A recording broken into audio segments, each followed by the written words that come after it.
ফারুক ছিল একটি ছোট গ্রামের সহজ সরল ছেলে। তার পৃথিবীর সবচেয়ে প্রিয় জিনিস ছিল তার সাদা ঘোড়া, নাম ঘরু। ছোটবেলা থেকেই ফারুক ঘোড়াটিকে নিজের সন্তানের মতো যত্ন করত। গ্রামের মানুষ প্রায়ই বলতো, ফারুককে যদি কোথাও খুঁজতে চাও, আগে তার ঘোড়ার কাছে যাও।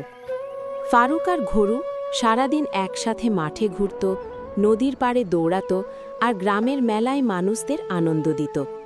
ফারুক বিশ্বাস করত, ঘরু শুধু তার ঘোড়া নয়, তার সবচেয়ে কাছের বন্ধু।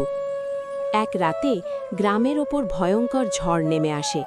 বজ্রপাত আর প্রবল বাতাসে সব কিছু এলোমেলো হয়ে যায়। সকালে ফারুক ঘুম থেকে উঠে দেখে ঘোড়ার খোয়ার খালি, ঘরু নেই। ফারুক পাগলের মতো পুরো গ্রাম খুঁজতে শুরু করল। সে মাঠে গেল, জঙ্গলে গেল, নদীর ধারে গেল, এমনকি পাশের গ্রামেও খুঁজল, কিন্তু কোথাও ঘরুর খোঁজ পেল না। দিন যেতে লাগল, তারপর মাস। ঘরুকে হারিয়ে ফারুক মানসিকভাবে ভেঙে পড়ল। সে রাস্তায় যে কোনো ঘোড়া দেখলেই দৌড়ে যেত এবং ভাবত এটাই তার ঘরু। গ্রামের মানুষ তাকে দেখে হাসাহাসি শুরু করল।